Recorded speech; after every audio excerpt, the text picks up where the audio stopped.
Good afternoon. Welcome to Charlie's Corner. Growing up, we moved around a lot. From the time I was born until, holy cow, maybe even up until the point when I moved back here to North Carolina in 2016. I've never stayed in one place more than 2 years over my whole lifetime. We've always just moved. And the big question I got is, well, was your parents in the military? Nah, parents weren't in the military. That's just how it was. So today we're going to talk about the lost people. Not all of them, but who are the lost people? I'm not talking about people that, have died. What I'm talking about is people who were a major part of your life at one point, and then just dropped off the face of the planet. Yeah, dropped off the earth. And you've never heard from them, never seen them again. It's like they don't exist. Well, they probably do exist somewhere. Whatever happened to them? Let me give you for instance.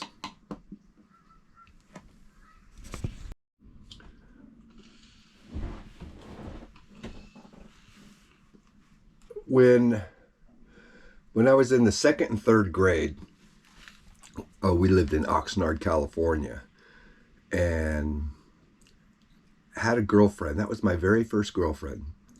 A guy never forgets his first girlfriend.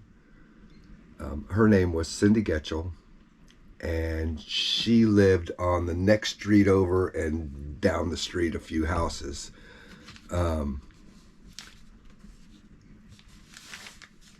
We actually, my little brother David married us in the backyard with little kids. Yeah, the last memories I have of her, I went to her house. We were about to move from Oxnard to Lancaster, California. And so I went down and I put a quarter in a bubblegum machine. And a quarter at that time was a lot of money. It was a month's worth of allowance, actually. And I got this ring that came out. They had these little toys that you can get as a bubblegum machine thing. And so mine was, I got a ring. And I walked down to Cindy's house and knocked on her door, and her mom came to the door. And I said, "Is Cindy here?" And she said, "No, she's visiting with her father. I guess her mom and dad were divorced, and she was visiting with her dad at the time." So I didn't get to see her. So I asked her mom to give her the ring. It's a little red ring, and had Gemini on it. The zodiac sign Gemini. She looked at it and she goes, "Oh, how'd you know she was a Gemini?" And I didn't. It just, fate had given me that. It just came out, but apparently she was a Gemini. So I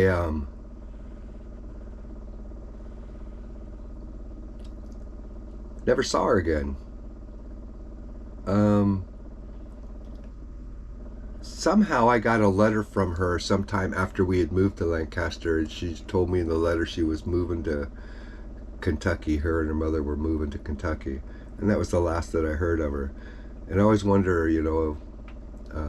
whatever happened to her. Where is she now? Is she still alive? I do think about her from time to time. Next one I want to discuss was when I was in the 7th grade. Now, when I was in the 7th grade, I lived in West Salem, Oregon. And I had a best friend of mine was a guy named Pat Aspel.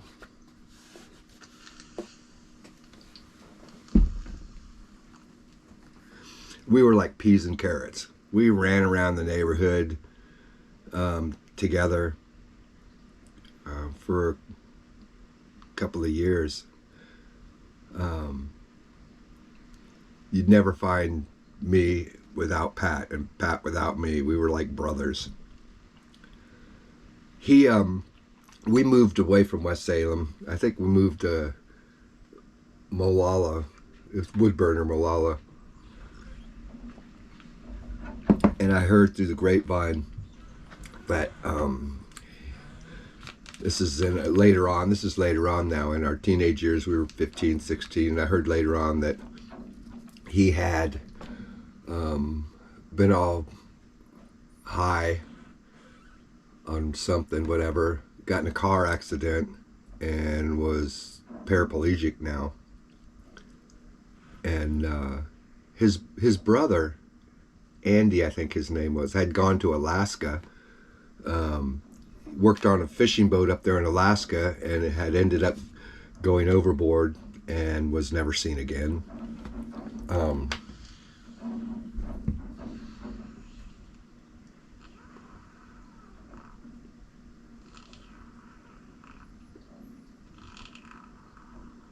I wonder whatever happened to him, if he's still alive. I do know that had fate not moved us, had we had just, or God, whoever, if we hadn't moved, I would have been in that car with him when that accident happened. And who knows, I might not even be here right now.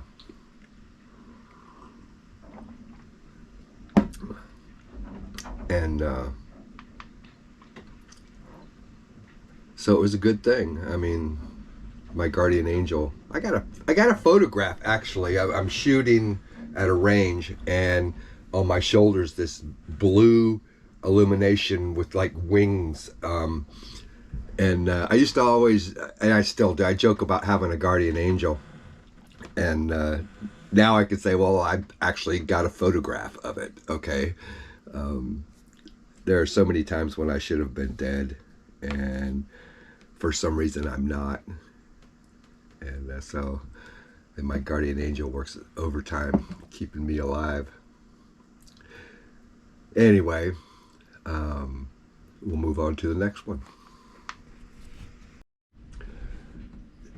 The next time it happened, I was in the Navy actually by this time when I met this guy.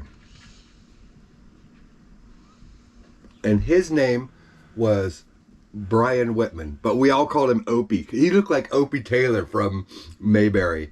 Some of you, my Navy buddies watching the video here, you remember Opie. That guy,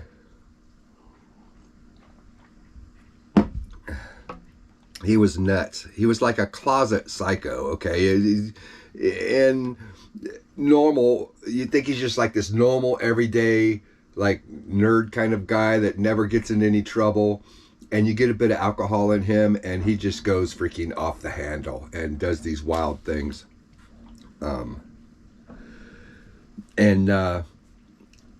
when I got out of the Navy, I was in Mayport, Florida when I got out of the Navy, and we decided we're going to go from Jacksonville. We're going to go back to Oregon and go to college there.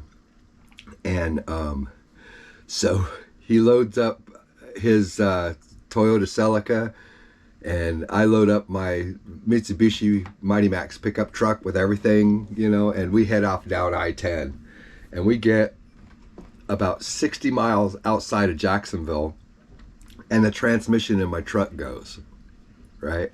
I had a standard shift, and the transmission's just gone.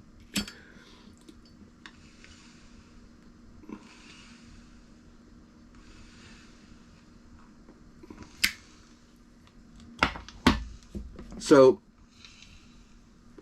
we're on the side of the freeway, and we're talking. He's like, "What's wrong?" And I said, "Well, my transmission's gone." And I tried every gear, And the only gear I had, fourth gear. That's the only gear I had. I had a 5-speed, manual shift 5-speed. The only gear that I had was fourth gear. We're 60 miles west of Jacksonville at the time.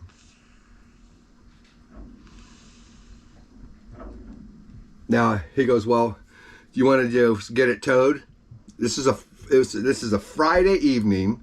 We left about 6 o'clock in the evening on a Friday, and so he goes, well, you want to get towed back? And I thought, well, we're gonna have to wait the weekend, and then we have to get the transmission fixed. And no, I said, I got fourth gear. And he goes, well, I think we can make it.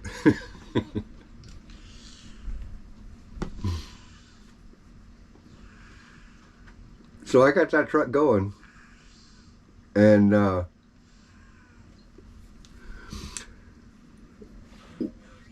we went west on I-10, me with just fourth gear. And every time I had to pull in for gas, I'd pull in for gas and fill it up, and just take it off. I'd be like, wow, wow, wow. You know, trying to get this truck going fast enough, and white smoke billowing out from the clutch, you know. And but we made it all the way to Barstow, California, and before I ran out of clutch. And then he told me another 70 miles to where did my dad live? My dad lived right there.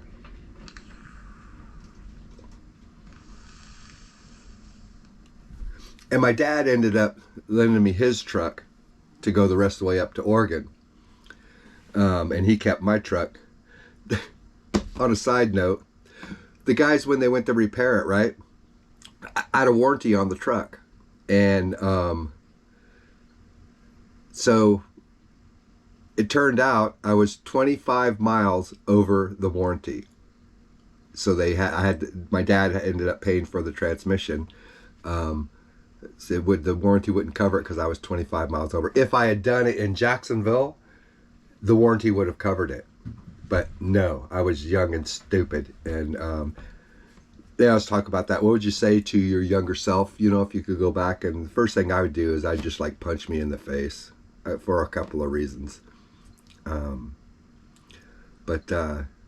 it was 25 miles over the warranty. So it was like $650 or something. I don't remember what it was. It was a lot of money at the time.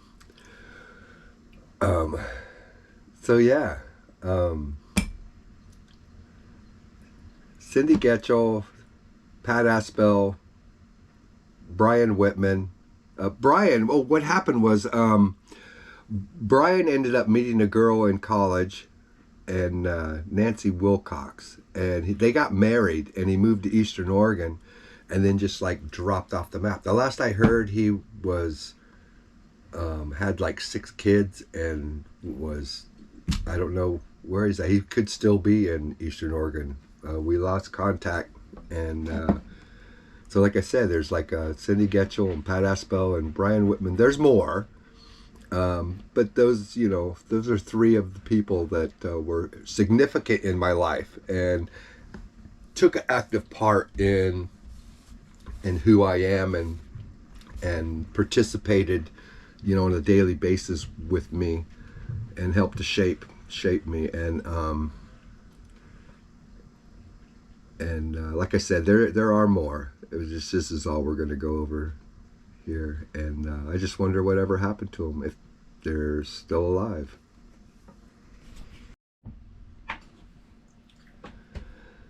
So I wonder whatever happened to the lost people. You know, do you have those? Is that just a thing with me, or with someone that moved around a lot, or is that something that's pretty common out there with everybody? These people that you spend some time with, most of your time with, at a certain point in your life, and then all of a sudden they just drop off the planet and they no longer exist theoretically in your life, you know, and you wonder, are they still alive? What was their life like? Um, do they think about me ever? You know, that'd be an interesting thing to think about. I wonder if they ever think about me, because I do think about them. It's the great mystery of the lost people. So you have a good afternoon, and you join me on the next Charlie's Corner. We'll contemplate something else, and we'll see you then.